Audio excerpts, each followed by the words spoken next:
Bueno, buenas tardes. Mientras esperamos que Claudio pueda recuperar la conexión, ustedes saben cómo es la ley de Murphy, ¿no? Si algo puede salir mal, sale mal. Estuvimos practicando hasta hace poco, pero bueno, así son las cosas. Quería darles la bienvenida a todos y todas a esta nueva experiencia que el Centro Metodista de Estudio Wesleyano ha creado como para poder conectarnos y pensar, reflexionar juntos sobre distintos temas. Y ha surgido la posibilidad de hacer estos ciclos de paneles o webinar sobre temáticas que son de actualidad bajo el título general Pensar y dejar pensar. Por eso la primera charla, el primer panel, iba a estar relacionado directamente con este binomio de Wesley, pensar y dejar pensar, en tiempos de pensamiento único. Por eso hemos reunido a Inés Simeone, que nos va a acompañar en primer lugar, pastora jubilada de la Iglesia Metodista en Uruguay. Luego nos va a acompañar Pablo Oviedo, pastor metodista, magíster en Historia y Teología. Y finalmente los acompañaré yo en el panel. Así que yo sugiero que empecemos con el panel. Inés nos va a acompañar, ella está presente, pero su ponencia está grabada, porque ayer detectamos algunos problemas en su conexión y es preferible, para evitar problemas, grabarlo. Así que si Viviana, que es nuestra Switchmaster, lo dispone, podemos poner en una pantalla la ponencia de Inés Simeone.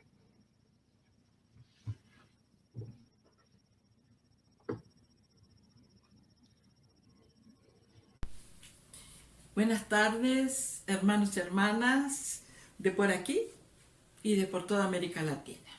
Ya hace unas cuantas semanas que el Centro de Estudios Wesleyanos de la IEMA está compartiendo textos sobre la frase de Juan Wesley, pensar y dejar pensar. Los colegas han realizado un cuidadoso estudio y una muy buena reflexión desde diferentes ángulos al respecto. Ha quedado muy claro en toda la reflexión que de la importancia del amor a Dios y al prójimo como a sí mismo en todo el proceso de construcción teológica de Juan Wesley. El pensar y dejar pensar es el resultado de todo un proceso y de toda una vida. Juan Wesley nació en Inglaterra en 1703 y falleció en 1791. Prácticamente vivió todo el siglo XVIII y convivió en medio de un contexto y una época donde la diversidad de pensamientos, la diversidad de ideas, tanto en lo social, económico, teológico, eran realmente muy grandes. También es importante entender que se respiraba cambio, nuevas ideas y revolución. Estaban en el medio de lo que se conoció después como Revolución Industrial en Inglaterra y se respiraba todo lo que venía con la Revolución Francesa que estaba en gestación. Por lo tanto, es natural que Wesley durante toda su vida conviviera y estudiara muchísimos autores de diferentes procedencias e ideas y que predicara en muchos ámbitos viajara por diversos lugares y conviviera con diferentes grupos y tendencias. Esto enriquece. Desde el comienzo de su ministerio en el Club Santo, en Oxford, en Savannah, Estados Unidos, Bristol, Londres, Alemania, etc., estuvo rodeado por variedad de situaciones que le ayudaron a ver al prójimo realmente con otros ojos. Esto es también considero una riqueza.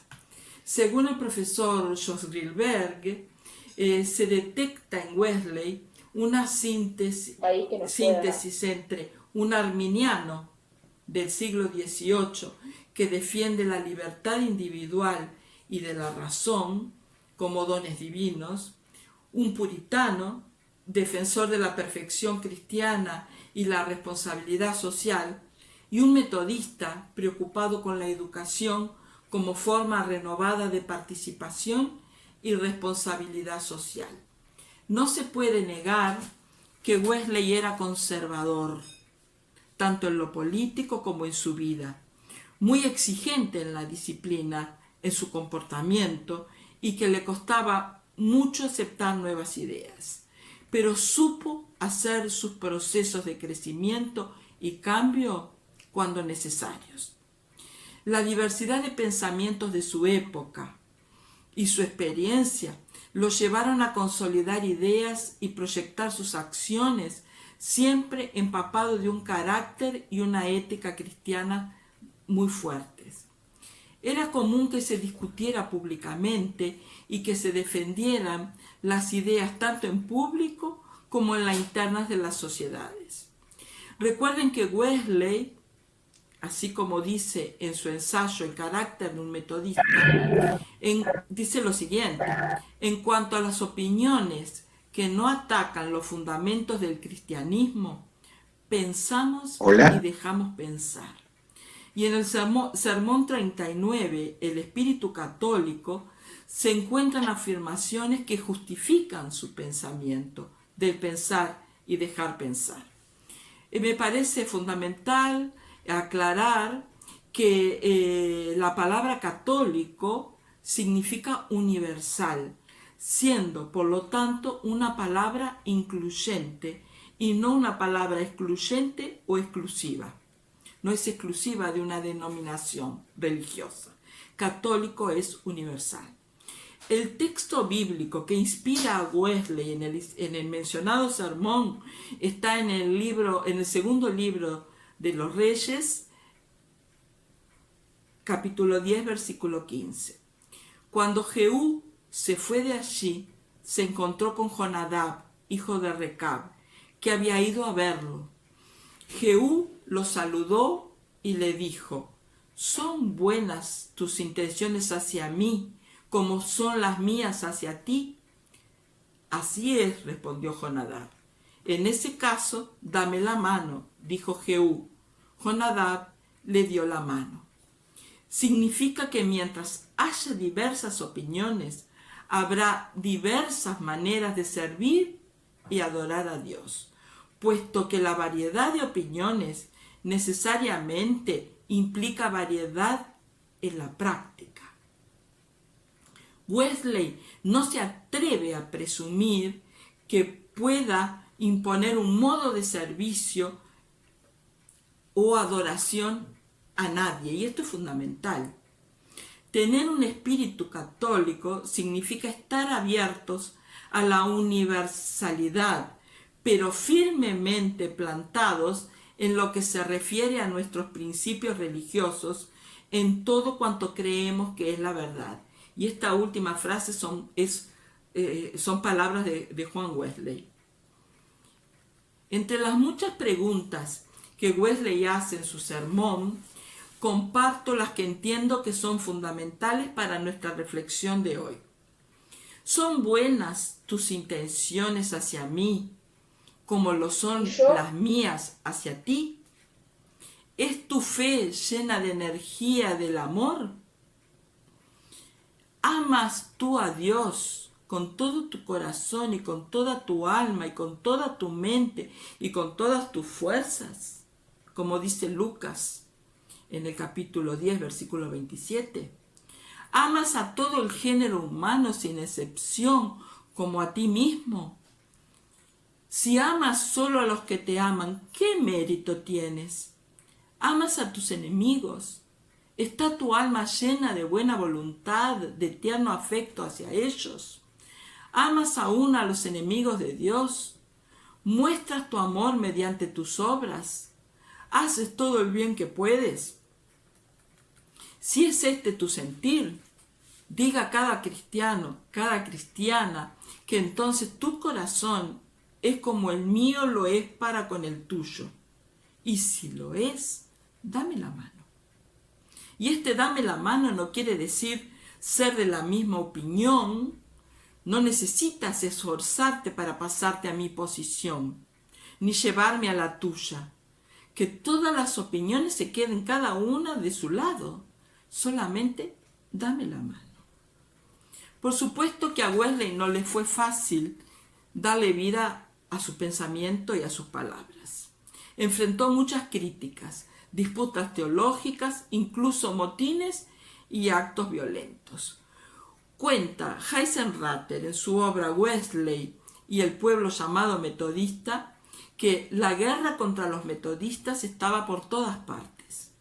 Wesley registra varios momentos en los cuales hubo intentos de callar su predicación con gritos, campanadas, órganos sonando, y también se cuenta que hubo ataques físicos, personas que le tiraban huevos, tomates, piedras, tierras y otras cosas más. Siempre, desde el comienzo de su ministerio, defendió lo que llamó nuestros principios religiosos. Vivir el cristianismo auténtico. Y ese era un objetivo fundamental en cuya práctica la ética del amor era tanto una ética de la virtud, así como una ética de obligación.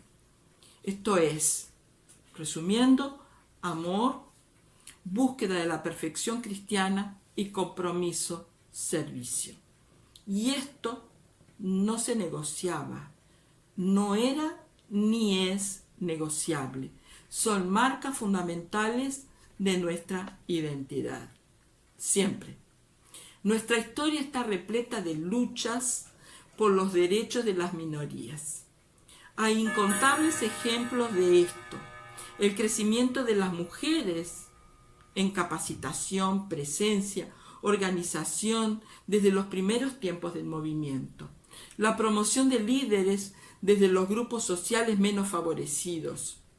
La lucha contra el tráfico de esclavos y la esclavitud.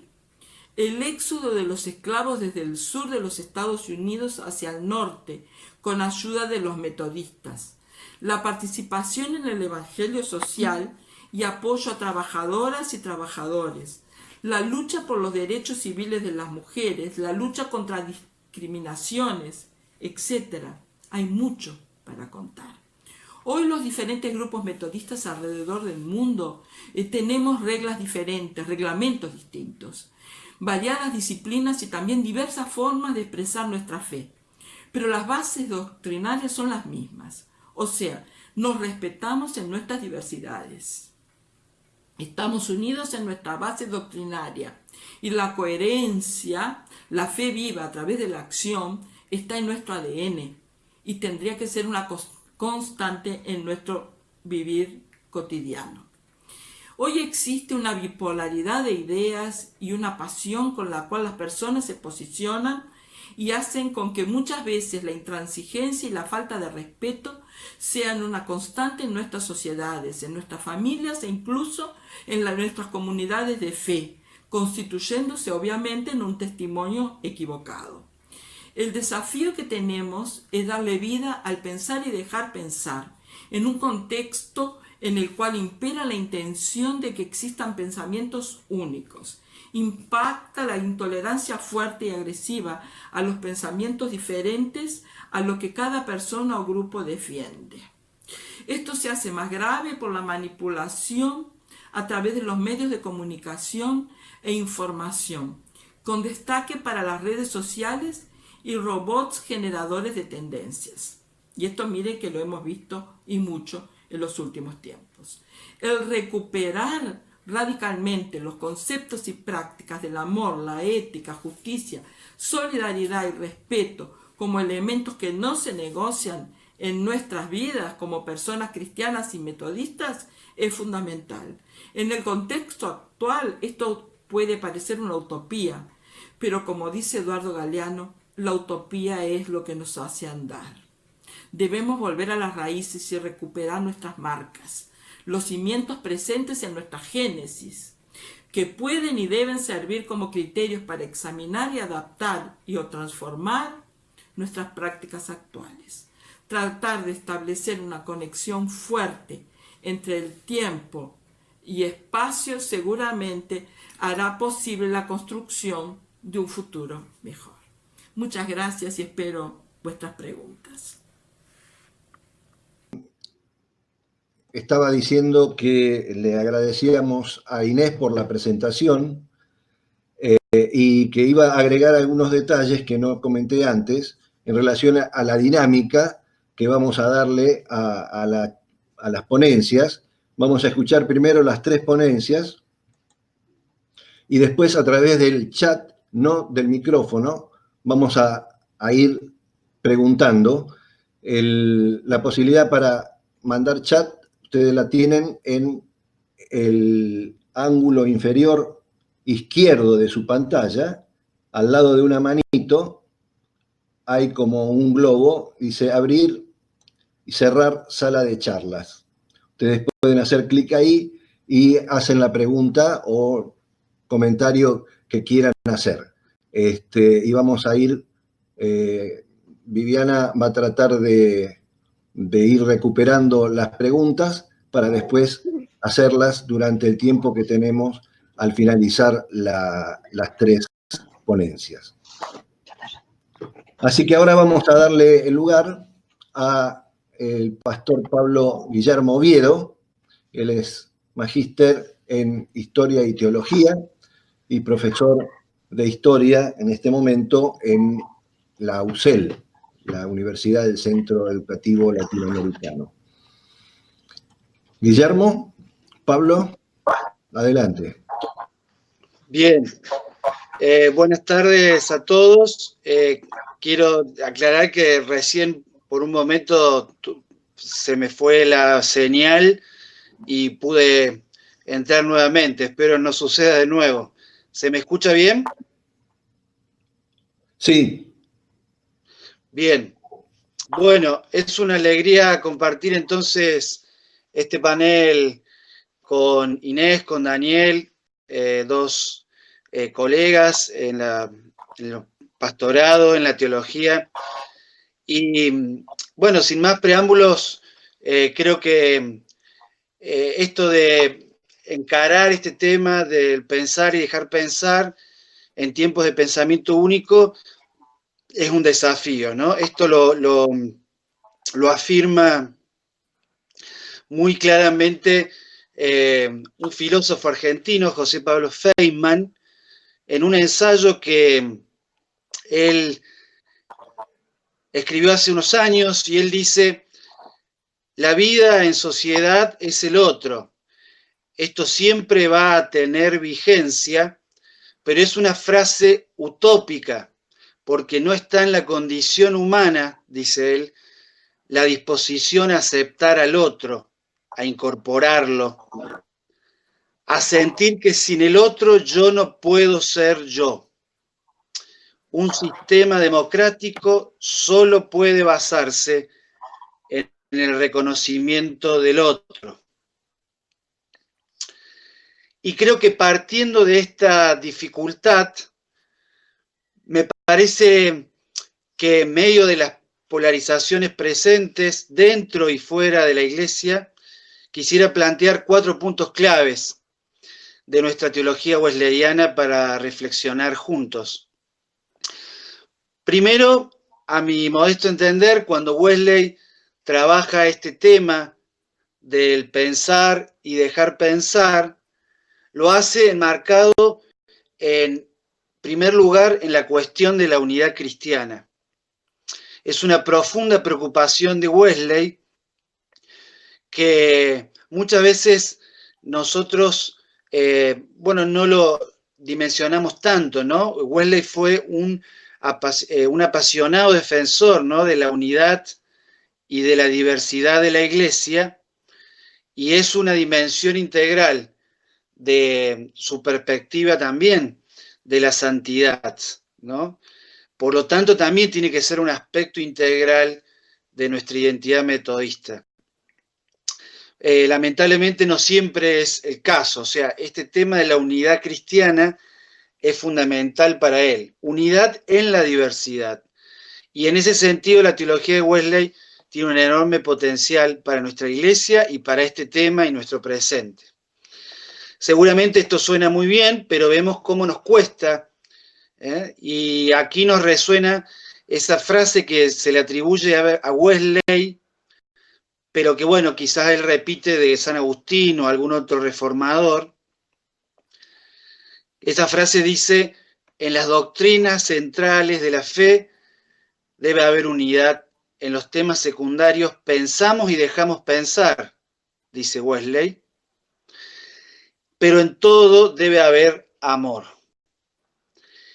Y sin duda, la complicación de esta estrategia que está en esta frase es cuando se da la situación de que, bueno, algunos hermanos pueden sostener que un tema central de la fe es para otros secundarios.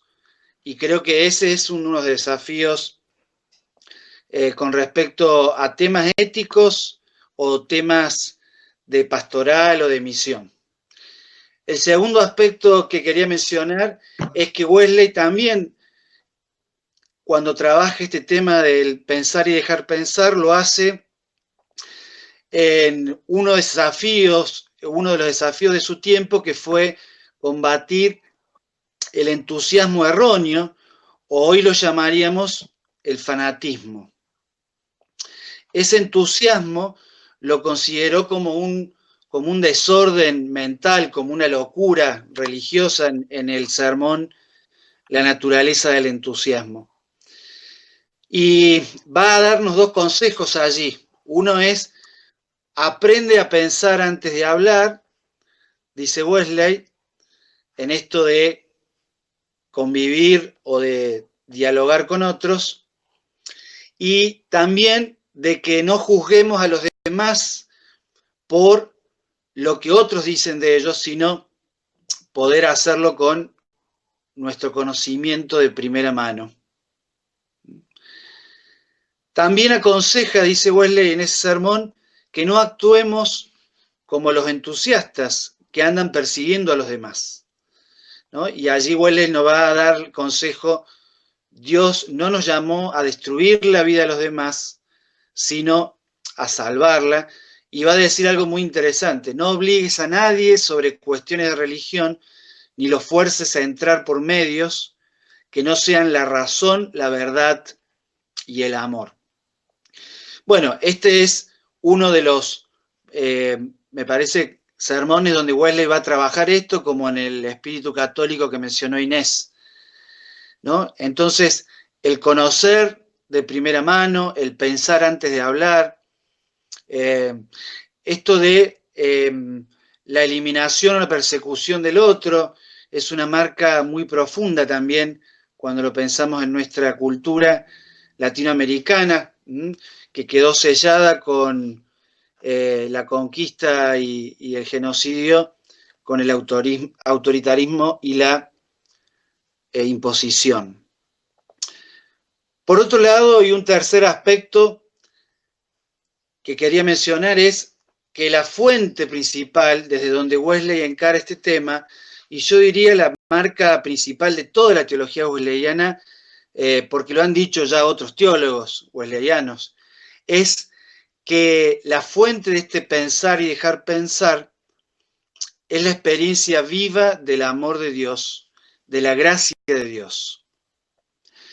Esta búsqueda entonces del diálogo o de la convivencia plural está basada en la experiencia del amor de Dios para Wesley. Es la base y a la vez la meta incluso de la espiritualidad metodista. Entonces, para mí, modo de ver, Wesley no solo hace un elogio de la tolerancia, sino que da un paso más, un paso incipiente, pero más, un paso al fin, que hace un elogio de la comunión o del convivir en la diversidad, de opiniones, de dones, de ministerios. En un pequeño tratado titulado A un protestante, él también da allí algunos otros consejos que están en los posteos de este mes y del mes pasado. Y él va a decir justamente, ¿no? Si amas a Dios, ama a tu hermano. Es cierto, dice Wesley, que si él está mal informado, tú deberías procurarle darle mejor información. Pero cualquier cosa que hagas, hazlo con amor, afecto, fraternal y humildad. El verdadero celo no es otra cosa que la llama del amor. Este debe ser tu auténtico celo, dice Wesley. Aborrecer todo tipo de persecución, hacer que tu corazón se encienda de amor hacia todos, amigos y enemigos, vecinos, extranjeros, cristianos, paganos, judíos, turcos, católicos y herejes. Ama a cada alma creada por Dios. Bien, la fuente entonces principal entonces para mí de este pensar y dejar pensar de Wesley, como de toda su teología, es la gracia de Dios, el amor de Dios operando en la persona, ¿no? Que Wesley lo entiende dentro de lo que es su entendimiento de la gracia también, ¿no? La gracia previniente que está antes incluso de nuestra propia decisión de aceptar a Dios, la gracia justificante y la santificante. Por eso Wesley, de alguna manera, lo que hace es juntar la convicción, por un lado, la firmeza en tus opiniones, pero por otro lado también la tolerancia, porque la fuente de ambas es el amor, y por otro lado también el amor es el límite, también el límite de esa tolerancia, ya que, creo yo, cualquier opinión o ideología que procura explícita o implícitamente la destrucción o la persecución del otro, es contraria al amor de Dios por toda criatura. Por último, el cuarto punto que quería mencionar es que Wesley suele ser muy radical en sus escritos y aparece esta manera también de que se ha llamado la dialéctica wesleyana y que Daniel Bruno también lo ha mencionado en uno de los posteos de estos meses, y que es que cómo Wesley en su teología intenta hacer convivir en tensión o intenta superar contradicciones o paradojas. Varios temas teológicos él los trabaja de esta forma, ¿no? Introduciendo esta tercera dimensión, diríamos. Y en este tema, digamos, del dejar pensar y pensar, hay un concepto que un teólogo norteamericano, Theodore Runyon, lo trabaja en su libro La Nueva Creación, y él va a hablar de que, bueno, todos conocemos la ortodoxia. La ortodoxia es creer lo correcto. Y está, por otro lado, como una, digamos, un antagonismo de esto, la ortopraxis, que es hacer lo correcto. Para este teólogo, plantea de que justamente lo que hace Wesley muchas veces es no solo quedarse con la ortopraxis, porque va a ser un gran defensor de no solo creer lo correcto, sino también de hacer lo correcto, sino que la ortopatía, que es el concepto que él trabaja, es una alternativa o esta tercera dimensión que incluye las otras dos, pero que nos hace vivir la fe cristiana en una participación consciente y colaborativa en la obra de Dios. Uno de los ejemplos que puedo mencionar brevemente es uno de los debates que había en su tiempo, en la época de Wesley, es que si había que ayudar a los pobres de su tiempo. Uno de los argumentos que se daba es que ya que la mayoría, decían algunos, de los pobres eran indignos pecadores, y su pobreza era señal de que quizás no hayan sido elegidos por Dios, Wesley rebatía esto diciendo, ya sea que los pobres se pierdan o se salven, a ti se te ha dado el mandato de alimentar al hambriento y vestir al desnudo. Si puedes y no lo haces, dice Wesley, cualquier cosa que a ellos les suceda es seguro de que tú irás al fuego eterno. Es decir, y con esto voy terminando, es que Wesley no solo sostenía entonces las obras de misericordia, por ejemplo, a los pobres, sino que también debíamos vivirlas con autenticidad y desde el corazón, porque allí Dios comunicaba su gracia, no solo al pobre económicamente, sino también al que daba materialmente.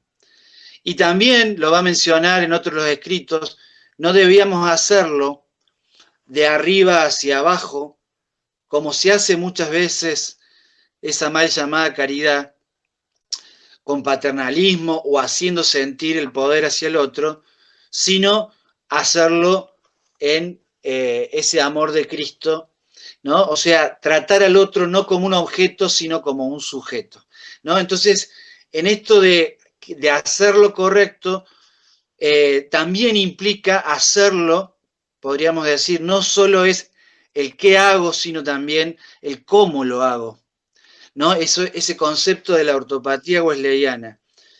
Y ahí vamos con el tema nuestro y termino. Podemos ser tolerantes con otros y sus opiniones, pero la pregunta que nos motiva entonces es, ¿qué es lo que me motiva a ser tolerante con el otro?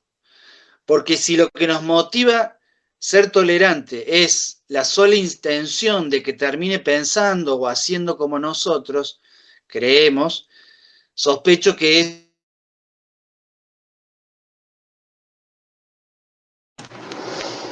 Pablo, no se te escucha en este momento. ¿Me escuchas vos a mí, por favor?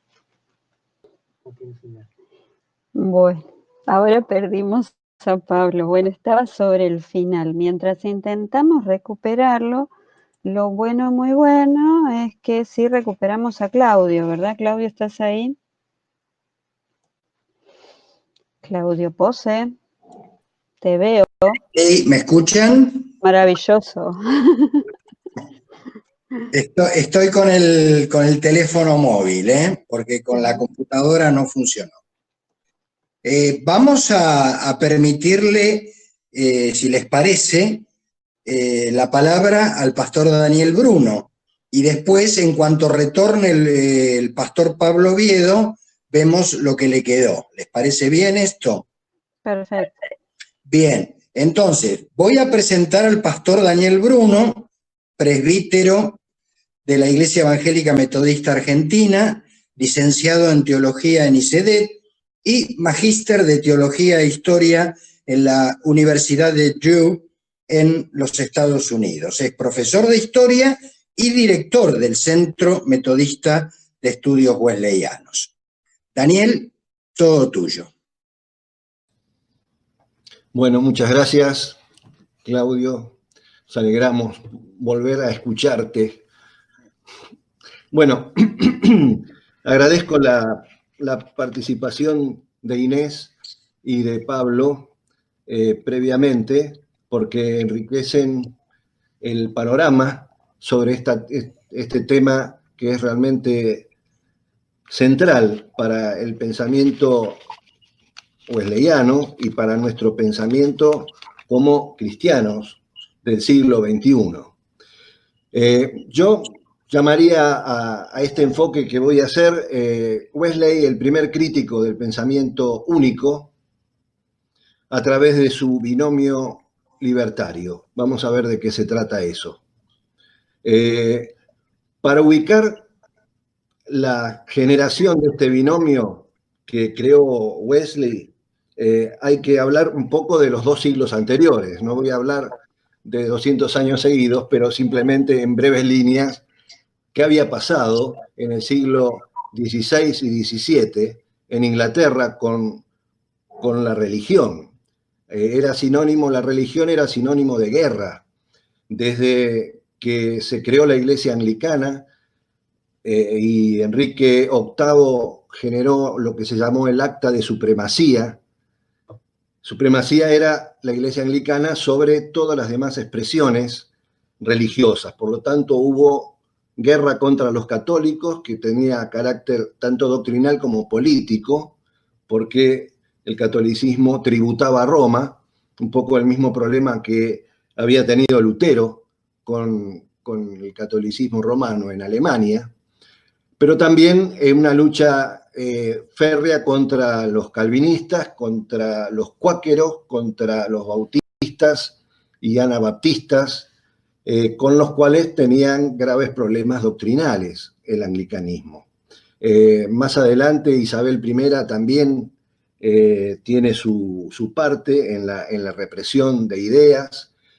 Luego cambia el signo religioso por un breve tiempo. María I o María la Sangrienta, que es católica, encara una represión contra los protestantes. Luego vuelve a cambiar el signo de la monarquía y nuevamente son los católicos la mayor cantidad de víctimas que tiene esta persecución. Luego viene el interregno, que es atípico en Inglaterra, que es el único tiempo en que no hubo monarquía, en la revolución de Cromwell, de los puritanos, entre 1649 y 1658. Ahí también hay represión de parte de los puritanos en contra de los otros. Finalmente un incendio de Londres en 1666, le echan la culpa, así como Nerón le echó la culpa a los cristianos del incendio de Roma, le echan la culpa a los católicos del incendio de Londres y se encara una nueva represión.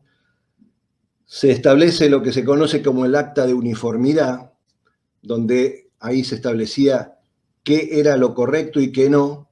Y luego el Acta de Tolerancia, que es digamos, un remanso en medio de tanta represión, en 1689, donde son unas actas que indican que pueden empezar a vivir en confraternidad y tolerancia, aunque piensen distinto, hacia fines del siglo XVII. Este es el ambiente que Wesley conoce. Hablar de religión en el siglo XVIII de Wesley era recordar los 200 años de sangre. Por lo tanto, era complicado. Esas heridas estaban todavía muy marcadas y esto había llevado a construir grandes murallas de contención, tanto doctrinal como de prácticas religiosas y reglamentaciones eclesiales, para mantener separadas y sin conflicto, entre comillas, a las iglesias y a los grupos distanciados dentro de una misma iglesia. Por eso es importante el sermón que mencionaba Inés anteriormente, el sermón El Espíritu Católico, que en realidad, como decía Inés, se puede traducir como universal, pero hoy podríamos también traducirlo como el Espíritu Ecuménico, que esa es la idea. Y es un paso, aunque aquí plantea Wesley la tolerancia, que, bueno, tiene sus límites, porque una cosa es tolerar y otra cosa es entrar a dialogar, ¿no es cierto? Esto, por lo menos, es tolerancia. Es decir, yo dejo que vos expreses tus ideas y aunque no las comparta, te respeto. Es un acto de tolerancia que, si lo comparamos a lo que había sucedido 200 años antes, o los 200 años anteriores, es un paso bastante positivo cualitativamente. En este contexto, Wesley escribe el sermón El Espíritu Católico, el Espíritu Ecuménico, lo traduciríamos hoy, en 1750, después de que él y sus predicadores habían experimentado la incomprensión, la persecución de los líderes de la Iglesia anglicana, Wesley enfatizaba que la persecución surgió de la falta de tolerancia, y una de las razones por la falta de tolerancia fue la ausencia de libertad de pensamiento, ¿no? Wesley decía textualmente: toda persona sabia, por lo tanto, permitirá a otros la misma libertad de pensamiento que desea que ellos le permitan. No insistirá en que ellos abracen sus opiniones más que lo que admitirá que ellos insistan para que él abrace la de ellos. De esta manera, la unidad que busca Wesley no es una unidad de doctrinas o de costumbres, que él admite que pueden sostener distintas formas de pensar, aquellos que rodean y que conforman el gran campo religioso de su época. Lo que él busca es la unidad a nivel humano, la unidad del amor, la unidad de la tolerancia. Es la posibilidad de encontrarse con el otro como persona. Y en esta búsqueda es cuando Wesley elabora lo que yo llamo el binomio libertario, el pensar y dejar pensar, tomar estos dos términos como parte de un binomio. Y acá vemos una de las tantas paradojas de Wesley, que, como bien sabemos, y lo adelantaba también Inés, Wesley políticamente, racionalmente, él era monárquico y también tenía bastante desconfianza de la democracia. Sin embargo, al partir de una postura conservadora, monárquica y antidemocrática, llega a elaborar este binomio que en realidad se encuentra, este binomio, en el corazón del iluminismo de su época, porque el siglo XVIII, en la época que vivió Wesley, fue el auge del iluminismo, y especialmente en Inglaterra, también en Francia.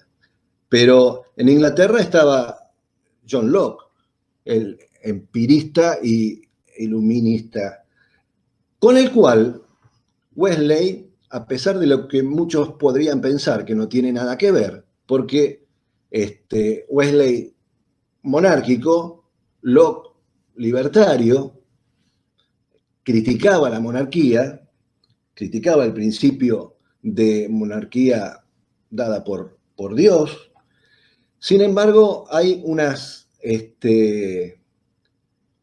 páginas muy interesantes, porque Wesley leyó a Locke y dice, por ejemplo, recomendándolo para la lectura de sus estudiantes, y decía: y aunque contiene algunos errores, estos son abundantemente compensados por sus muchas e inteligentes reflexiones.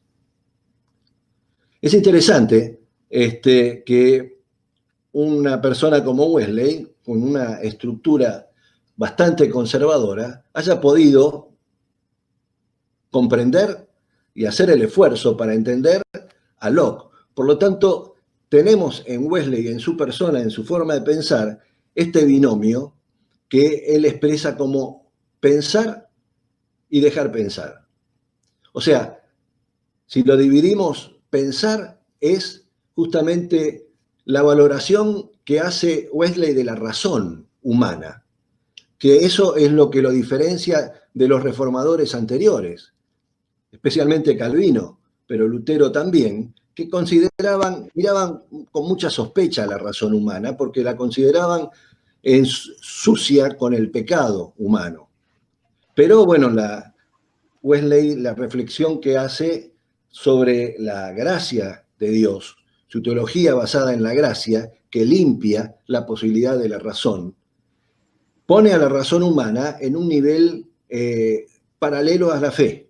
O sea, la fe sin la razón no puede llegar a comprenderse. Por lo tanto, el pensar de Wesley es justamente el profundizar y darle el nivel de la razón crítica que el ser humano tiene como un don amoroso de Dios. Y por otro lado, el dejar pensar que es la actitud hacia los demás. Y es la defensa de la libertad de conciencia. Otra vez, es hallarse en el corazón de los idearios de la Revolución Francesa, habiendo sido Wesley bastante refractario con las dos revoluciones liberales que conoció en su tiempo, tanto la americana como la francesa. Sin embargo, en su forma de expresar la fe y en su forma de expresar la tolerancia y la posibilidad de convivencia, lo hace parte de este binomio. Por lo tanto, pensar es valorar la razón y dejar pensar es valorar la libertad de expresión, la libertad de conciencia del otro. Esto evitaría lo que Wesley llamaba la Inquisición, una actitud sectaria y condenatoria que fue el origen de los pasajes más sangrientos y vergonzantes de la Iglesia en los años anteriores. Sin duda, la tremenda frase de Wesley que dice: Dios no ha otorgado derecho alguno a ninguno de los humanos a enseñorearse así de la conciencia de sus hermanos. Esta debería ser realmente una guía que ayude a revisar nuestras afirmaciones, nuestros juicios y, sobre todo, nuestros prejuicios, ¿no? Y para el día de hoy, esto nos invita a pensar en este binomio libertario de Wesley en nuestro tiempo, como una especie de antídoto o advertencia contra el pensamiento único.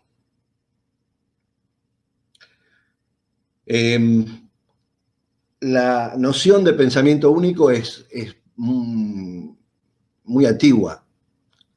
En realidad podría nacer en la Edad Media. Sin embargo, la forma de comprender... Cerrando, Daniel. ¿Perdón? Hay que ir cerrando. 2 minutos. Voy a pasar un poquito. Bueno.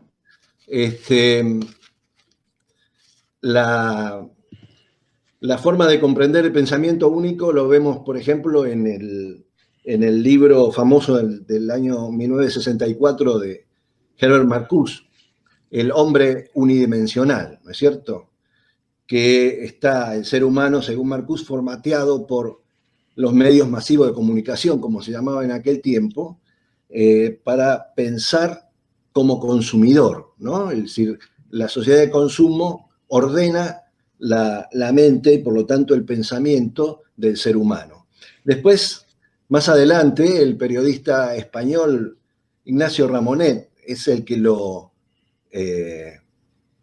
que nombró, digamos así, el término pensamiento único en uno de sus artículos, con una fuerte crítica a lo que ustedes acordarán, que fue la década de los 90, después de la caída del muro, en que Francis Fukuyama, en su libro El fin de la historia, planteaba como que ya no había posibilidades de ninguna otra ideología que el capitalismo occidental. Por lo tanto, era esa la forma de pensar y ninguna otra esperanza de mirar hacia otro lado. Era la marca de la realidad. No se podía intentar descubrir otra cosa porque ya estaba todo definido por las leyes del mercado, del neoliberalismo que surgía en esa época y que iba a transformar las verdades económicas en postulados culturales. Y esto va generando lo que hoy conocemos como la política del odio. O sea, aquel que ose pensar de otra manera que lo que está estipulado por el modelo imperante, es estigmatizado, como era estigmatizado en el siglo XVII aquellos que salían de la órbita de la Iglesia anglicana. Esta estrategia del odio, en la que los conglomerados mediáticos cumplen un rol determinante y devastador hoy en día, se basa justamente en dividir a la sociedad a través de la intolerancia mutua. Todo esto nos invita a pensar desde la Iglesia sobre las formas y actitudes que como personas y como Iglesia adoptamos frente a las diferencias. Debemos reconocer que a principios del siglo XX todos los metodismos latinoamericanos no tuvieron para nada presente este sermón de Wesley cuando hicieron de la controversia contra el catolicismo una bandera de lucha, una batalla por ideas, pero también por feligresía, por territorios, ¿no? Tampoco lo tienen presente hoy muchos metodismos latinoamericanos que abandonan el ecumenismo, reniegan tanto del pensar, en tanto acción libre y crítica de la razón, y también reniegan del dejar pensar, en tanto acción de tolerancia ante lo diferente. El binomio libertario de Wesley es un llamado a las iglesias para volver a predicar un evangelio de gracia que libera. También un llamado a los pueblos a defender su derecho a una conciencia libre. Libertad de conciencia que no debe ser temida como amenaza para la iglesia, sino por el contrario, valorarla como un don de Dios.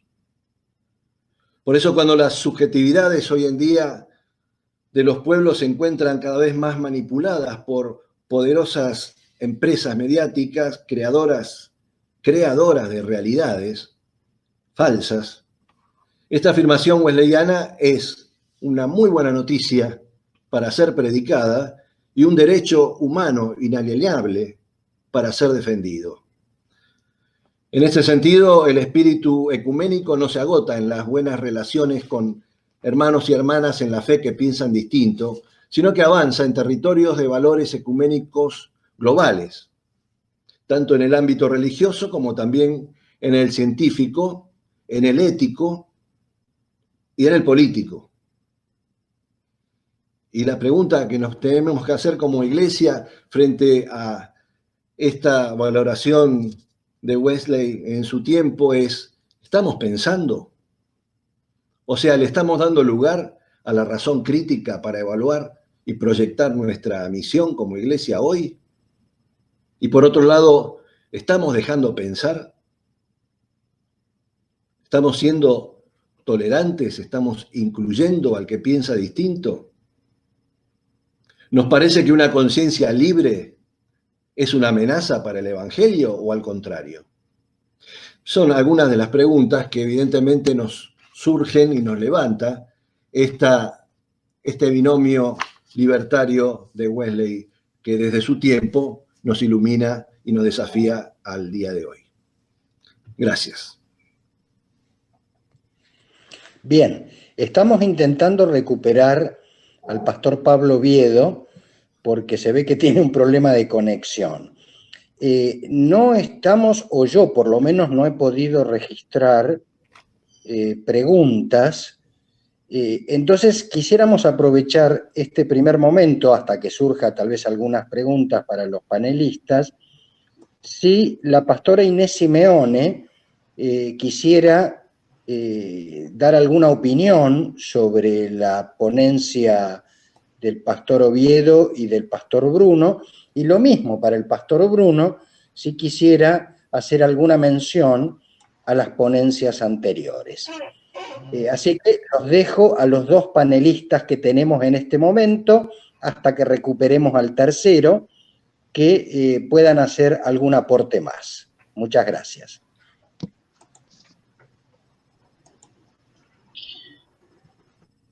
Bueno, creo que me toca a mí. Daniel recién habló y yo hablé por el video, que espero que todos y todas lo hayan podido escuchar. La verdad, enriquece mucho cuando tres personas diferentes que de verdad trabajan en distintos ámbitos, aunque los tres tenemos intereses muy fuertes por la historia y la teología del metodismo, podamos expresar justamente el sentir a partir del pensar y dejar pensar. Y me parece que tanto Pablo como Daniel tocaron puntos fundamentales justamente dentro de la realidad, que son necesarios pensar en ellos, en la realidad que la Iglesia está viviendo hoy. Hay que ser sinceros, estamos mundialmente en un momento muy complicado y estos temas, la tentación es un poco decir, Dios mío, iglesias, ¿qué hacemos con esto que tenemos en manos? Y de qué forma podemos ser tolerantes, comprensivos, ecuménicos, frente a la realidad de intolerancia que sentimos en muchos ámbitos que nos rodean. Es un desahogo esto, me hubiera gustado decirlo en mi ponencia, yo tenía el tiempo acotado y no lo dije, pero me parece que es el gran desafío en este momento de las iglesias y acompaño a Daniel. Gracias, Claudio, por la oportunidad de hacer un comentario en sus últimas palabras, en lo último que dijo, porque me parece que es el gran desafío de la Iglesia, justamente enfrentar todo lo que niega la tolerancia. Desafío grande, sí. Utopía, no. Nunca es utopía cuando nuestra fe es grande y nuestra voluntad de edad y amor salir adelante. O sea, un poco es esta mi palabra y creo que lamento que Pablo no haya podido terminar lo que estaba diciendo porque la verdad que me hubiera gustado que pudiera cerrar. No me atrevo a opinar sin que él cerrara su palabra, ¿no? Por eso hablé más de lo que Daniel dijo y que estoy totalmente de acuerdo. Firmo abajo, como decía Daniel ayer. Pablo, en lo último que pudimos escucharlo, estaba desarrollando el concepto de ortopatía, sí, como el correcto sentir empático de unas personas con otras. Y esto, yo no sé si Pablo lo iba a realizar, pero nos hace pensar en el terreno de la práctica pastoral. Y esto es una pregunta para ambos, para Inés y para Daniel. En el terreno de la práctica pastoral, en la vida de las comunidades, uno siente que, así como las iglesias a nivel mundial están atravesadas por tensiones y por confrontaciones, por intolerancias, así también los países están atravesados por confrontaciones que parecen irreductibles y que permean la vida de las comunidades locales. Sobre este fenómeno, ¿alguno o ambos quisieran opinar algo? Yo creo que es el gran, sí. Yo creo que es el gran desafío, porque justamente, como bien decís, Claudio, este es un fenómeno que abarca transversalmente a todas las áreas de la vida cultural, por lo menos de Occidente. Esto que hablábamos antes de la falta de ortopatía, justamente, de la necesidad de destruir al otro para reafirmar lo que yo pienso, y eso atraviesa nuestra sociedad y como parte de la sociedad atraviesa a la Iglesia. Uh-huh. Por lo tanto, tu pregunta es bastante importante en el sentido de que para la Iglesia es un desafío ver cómo enfrenta esta intolerancia, que se ve manifiesta hasta en los pequeños detalles, ¿no es cierto? En ese sentido, podemos decir que la práctica que utilizan los generadores de este pensamiento único y de lo que yo llamo la política del odio, ¿no? Que es dividir, aún en las cosas más triviales, se politiza y se divide. Estaba escuchando hace poco que en Brasil llegó a un punto tal que aquellos que usaban barbijos eran tildados de comunistas porque usaban barbijos, ¿no?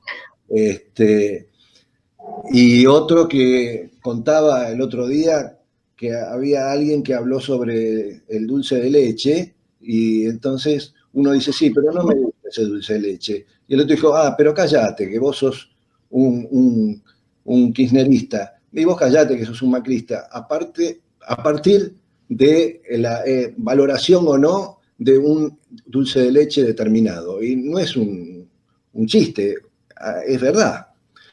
Por lo tanto, eso también aparece en nuestras iglesias.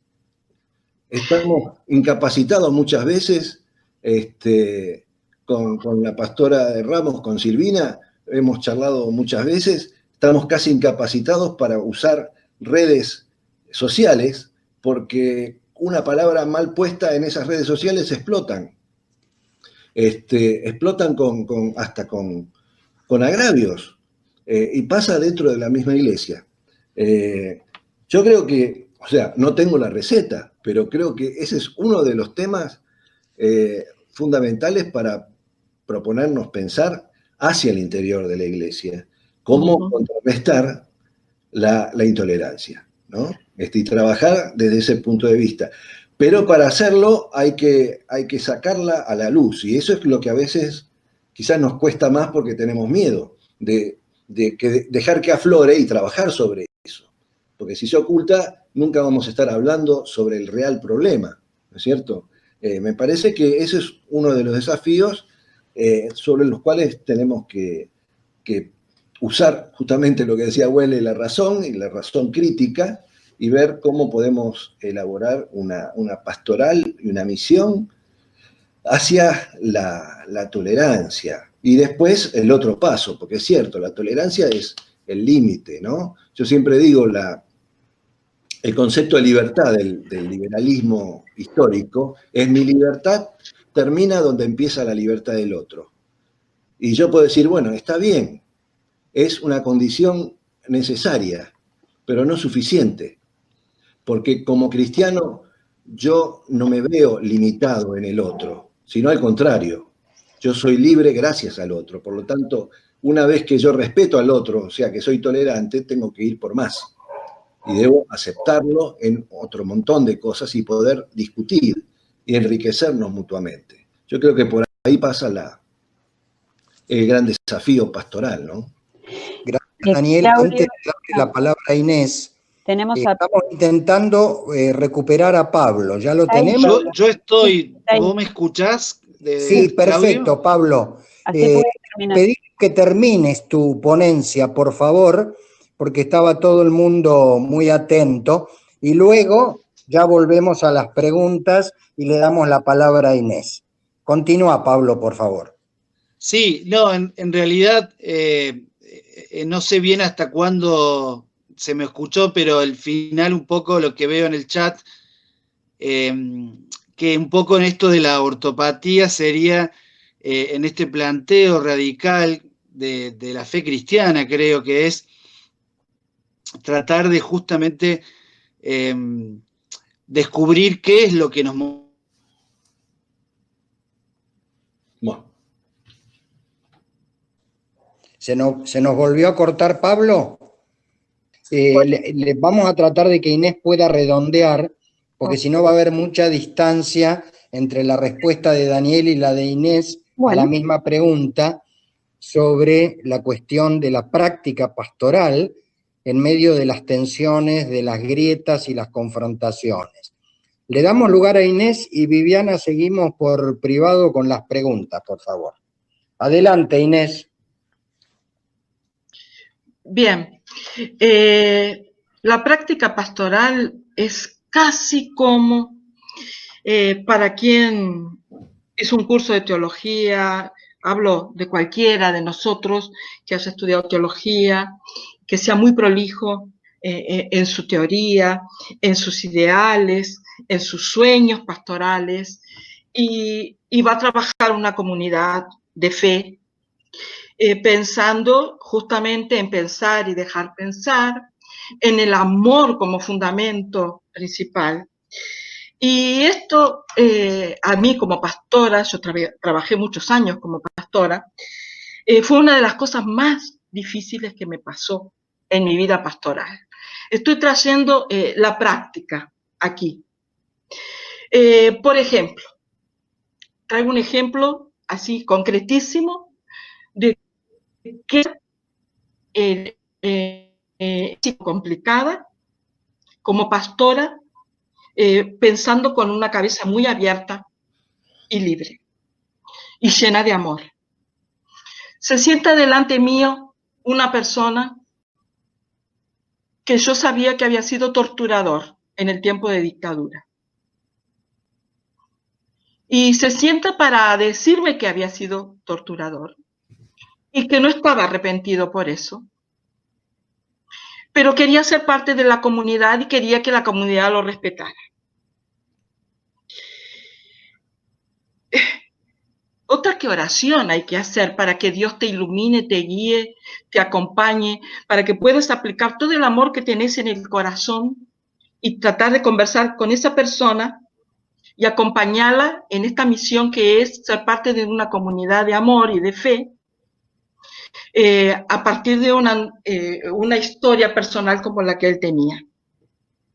Fue un caminar muy difícil, y logramos dar algunos pasos. Pero nos terminó pasando como le pasó a Wesley, sin querer desanimar a nadie. Estoy trayendo la realidad y creo que este espacio es para esto. Wesley en muchas oportunidades tuvo que decir, bueno, el límite es este. Podemos llegar hasta acá. Podemos ser tolerantes y querer a los demás hasta determinado punto. Cuando empezamos a herir la paz, la dignidad humana, la vida, ahí bajamos la cortina. ¿Ustedes logran entender lo que yo estoy queriendo decir?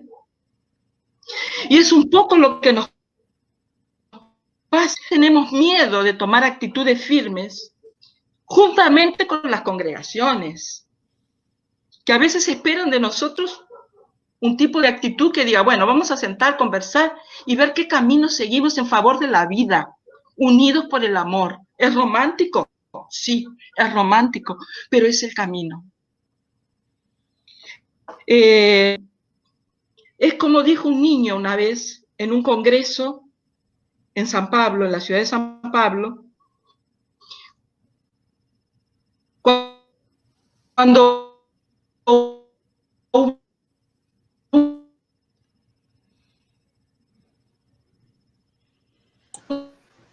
un congreso de entrega, hablamos de educación, hablamos de comida, hablamos de derechos. Y hay un niño de Perú, se levantó, no me olvido nunca el nombre ni el momento, y nos dice, está todo lindísimo, me encantó, pero hay que hacer más que palabras. Entonces capaz que nos falta dar ese pasito así, decir, bueno, lo tenemos clarísimo, pero para resolverlo tenemos que hacer más que palabras. Disculpen el desahogo, pero me parece que este espacio también es para este tipo de, no solo la reflexión académica, no solo la reflexión cuidadosa y pensada como todos nosotros hemos hecho, sino también traer un poco de práctica y de la experiencia pastoral y trayendo testimonio de otras personas que vivieron estas situaciones. Gracias. Ahí tenemos a Pablo de nuevo, Claudio. Sí, Pablo, de paso hay varias preguntas que tenían que ver con tu ponencia. A ver si esto te ayuda a lo que te falta decir y tómate tu tiempo. Si los movimientos carismáticos y fundamentalistas especialmente en América Latina, no se llevan de bruces contra esta propuesta de Wesley en el pensar y dejar pensar, y si eso nos ha alejado de la ortopatía. Esta es una pregunta que nos gustaría, si sos tan amable, de contestar al público. Sí, yo creo que un poco lo que planteaba Inés sobre esto de que la tolerancia tiene un límite, a mí me parece que esto lo mencioné yo, de que así como el amor es la fuente para respetar al otro en su posición y no imponerle mi posición, también me parece que es el límite, porque si hay un pensamiento o una opinión que pretende lastimar, herir o dañar la dignidad del otro, ese es el límite, como decía Daniel también, en esto de la libertad del uno comienza con la del otro, etc. Y a mí me parece que con respecto a los movimientos carismáticos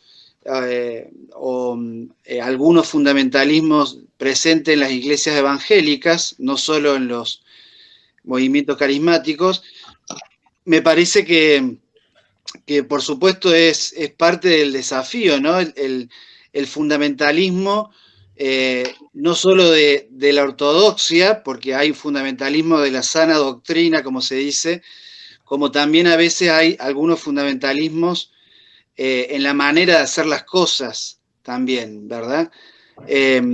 Así que me parece que esto había una pregunta también en el chat que estuve viendo recién, que decía que tolerar no es lo mismo que el respeto. Y sí, podríamos discutir un poco qué es la tolerancia y sus alcances. Otra vez perdimos a Pablo. Pregunto, porque yo lo perdí. Sí, sí. ¿Lo perdimos? Sí. Bien. Entonces, nos queda esta cuestión del fundamentalismo o los fundamentalismos que Pablo estaba diciendo que no son solo con respecto a la sana doctrina, sino que también tienen que ver a veces con los comportamientos, es decir, que puede haber fundamentalismos, intolerancias de cualquier signo. A ver si sobre esto Daniel quiere decirnos algo. No, sin duda. Ya Pablo lo explicó bien. Es muy difícil hablar ni siquiera de tolerancia cuando se tiene enfrente a alguien que se cree poseedor de la verdad absoluta. Y eso pasa en lo religioso, pasa en el campo político, y en todo nivel, cuando alguien no tiene en realidad deseos de dialogar, no hay posibilidad de diálogo. Yo creo que eso es lo que está sucediendo con algunas iglesias, especialmente en América Latina. Por eso me parece importante lo que remarcaba Inés, que este binomio de Wesley es un llamado a estar dispuestos aún a tolerarnos. Es cierto, hay una diferencia de matiz entre tolerancia y respeto, pero hoy en día tolerar es casi respetar también, porque hay tanta intolerancia que un poco de tolerancia ya es una dosis de respeto. Pero es muy difícil ponerse en ese nivel de expectativa de ser respetado cuando del otro lado no hay expectativa de respetar. En ese sentido, me parece que la religiosidad fundamentalista, que dentro de todo es otra expresión más de lo que yo mencionaba, que son las políticas uniformadoras y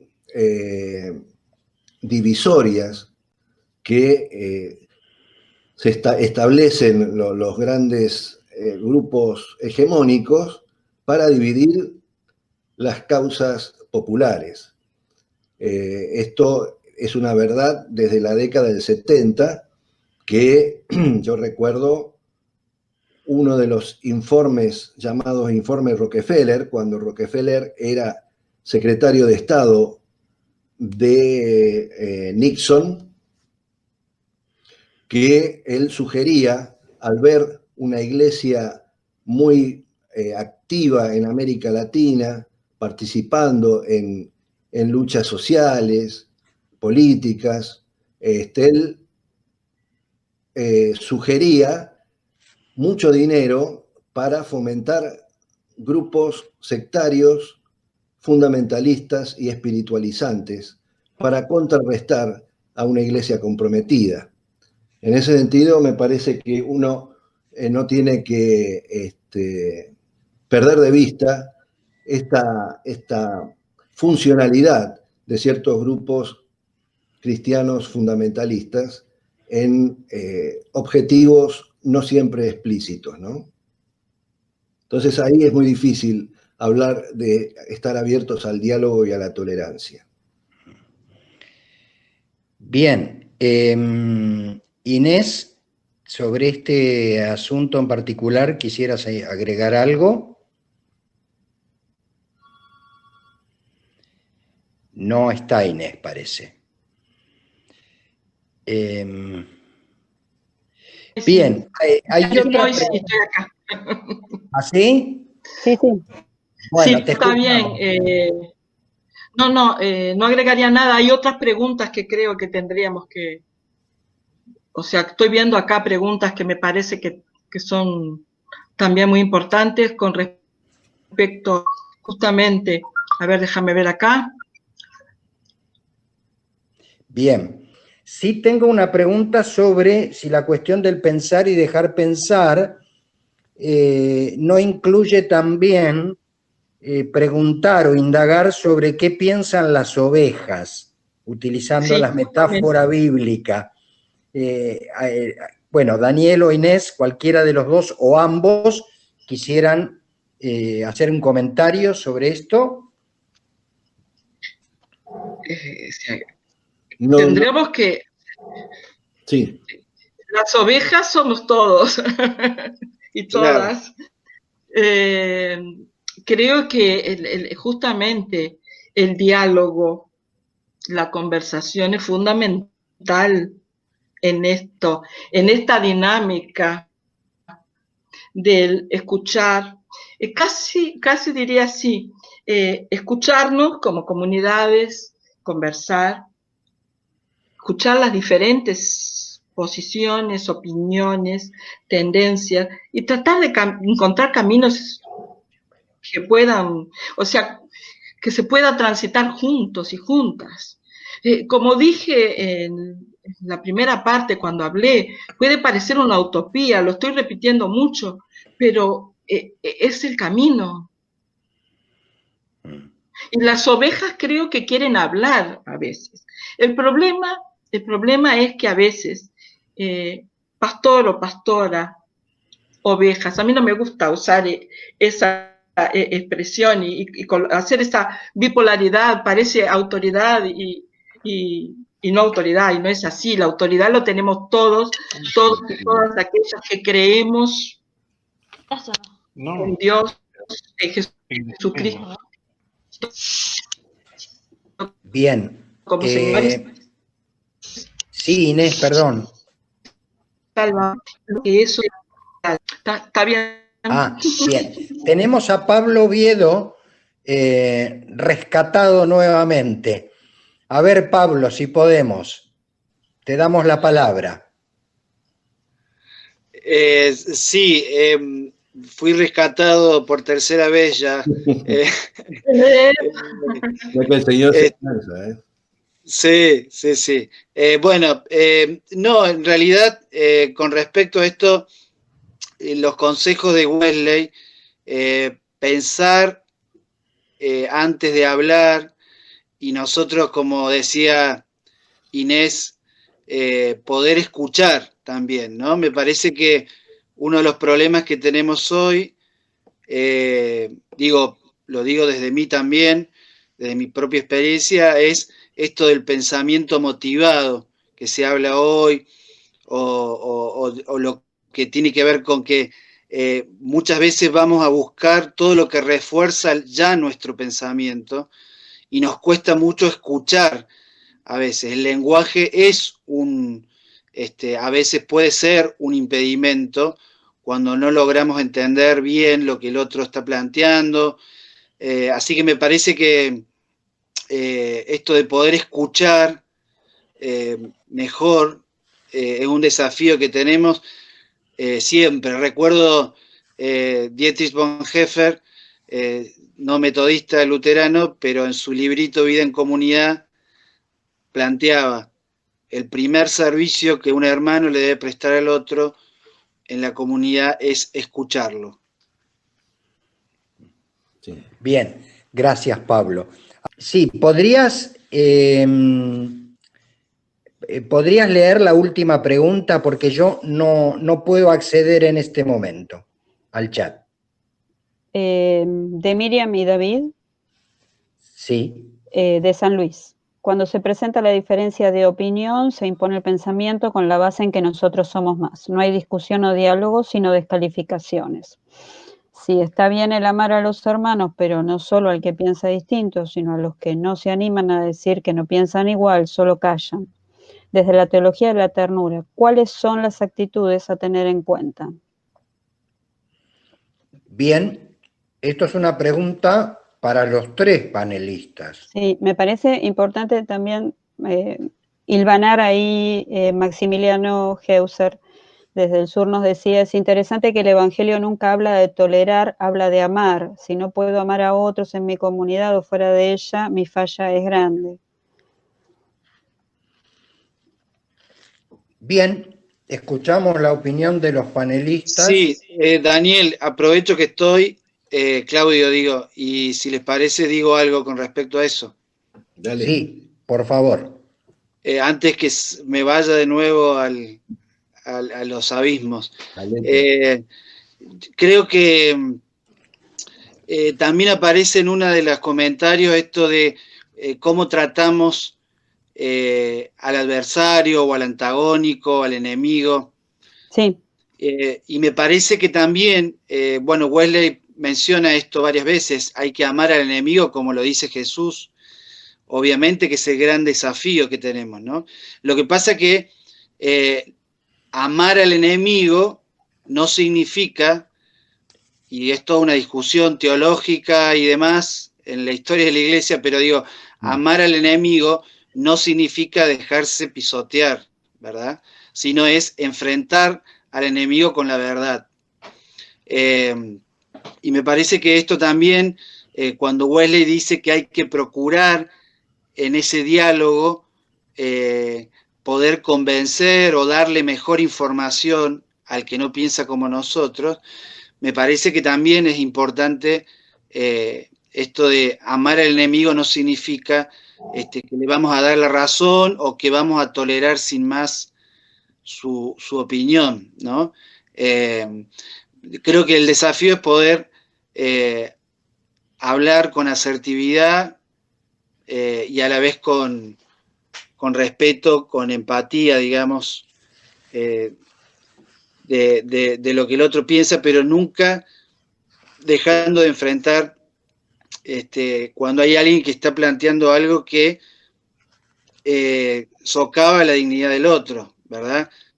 Me parece que en esto amar al enemigo no significa ser tierno muchas veces, sino en el sentido de ser firme, ¿no? O la ternura sería ahí ser firme en poder plantear el límite de su pensamiento. Muy bien. Sí. ¿Tenemos más preguntas, Viviana? En cuanto a una cosita, Claudio. Sí, decía, sí, Daniel. Con palabras, conceptos como tolerancia, respeto y amor, nos ayudaría, tal vez, si no las miramos de una forma estática, sino como partes de un proceso. Obviamente que el amor es digamos, Dios es amor, o sea, que es el fin último de la relación entre los seres humanos. Pero la tolerancia es parte de ese proceso. Si yo no empiezo tolerando, difícilmente puedo amar. Es como una... Es decir, yo invito a mirar ambas, o los tres conceptos, como parte de un proceso hacia el otro, la otra. Y el primer paso es la tolerancia. Por eso yo no la descalificaría tanto, porque como pasó con Wesley, en ciertos momentos es una actitud muy, muy progresista, aunque tal vez en otros momentos no, pero en aquel momento lo fue, y en momentos como el que vivimos ahora, me parece que sería un punto de partida para lograr después una profundización en las relaciones, ¿no? Bien. Inés, ¿quisieras decir algo?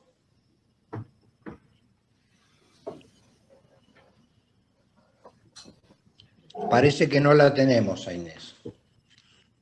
Está muteada, Inés, si te desbloqueas. Sí, ya vi que estaba, me olvidé de prender el micrófono.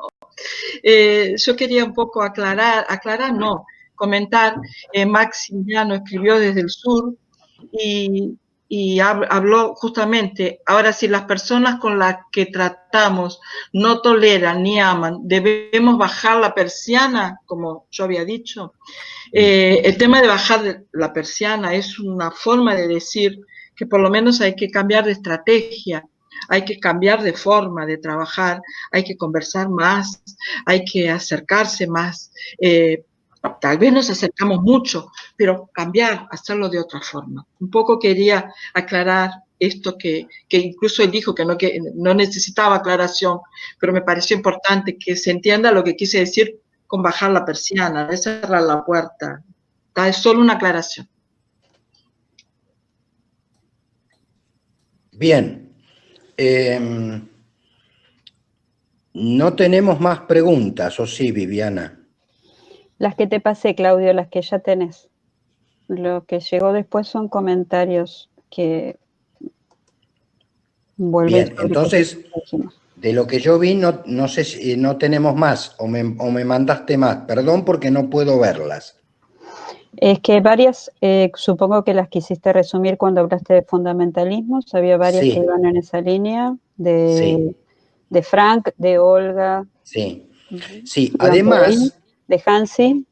Exacto, sí, las traté de resumir. Todas esas las tuve presentes.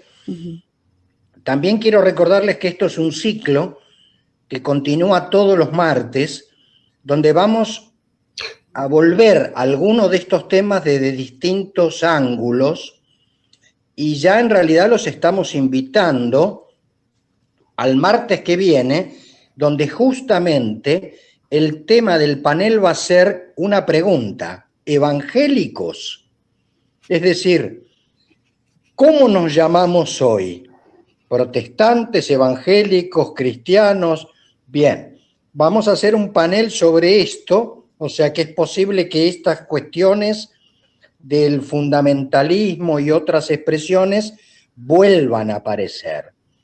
Así que los estamos invitando para para el próximo martes a las 18 horas con el panel Evangélicos, que va a estar el doctor Néstor Míguez, el doctor David Roldán y el presbítero Mercio Meneghetti de la Iglesia Metodista del Uruguay. Los dos primeros panelistas son de la Argentina. Así que ya los estamos invitando. En ese caso va a moderar el pastor Daniel Bruno, a quien ya estamos conociendo en el día de hoy. Vamos a ir cerrando. Yo no sé si ustedes al final lograron ver y escuchar la bienvenida que yo hice al comienzo. No. ¿Se escuchó? No. No. Bien, no voy a hacer una bienvenida ahora, pero sí un agradecimiento al más de centenar de participantes de este panel, y quisiera agradecer por país, ya que no podemos agradecer uno por uno porque sería muy extenso.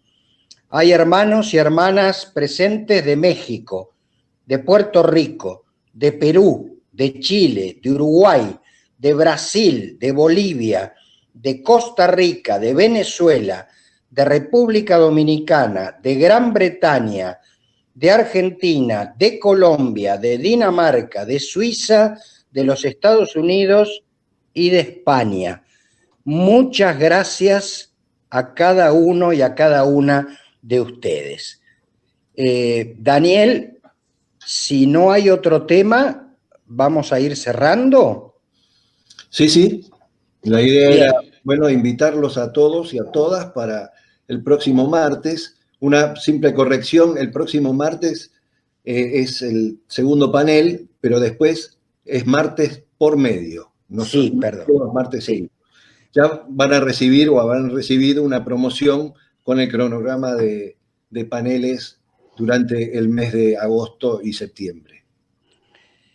Y tienen que inscribirse, no se olviden, en cada uno de los encuentros que quieran participar. Cada uno es independiente, así que cuando reciban la promoción presten atención al link de inscripción. Exactamente. La inscripción no es al ciclo, es a cada panel. Así que cada vez que aparece un nuevo panel, los que desean se inscriben. Entonces, ahora tenemos el próximo martes, pero luego van a ser cada 15 días. Bien, agradecemos a Dios esta oportunidad que nos dio y esta ocasión para, aunque sea así, de esta manera un poco limitada, conocernos en estos tiempos difíciles, pero también llenos de esperanza y llenos de hermandad, como la que hemos podido ejercer y disfrutar en esta noche. Así que damos por finalizado el panel, agradeciendo a Dios nuestro Señor y a cada uno y a cada una de ustedes. Buenas noches. Buenas noches. Buenas noches. Buenas noches.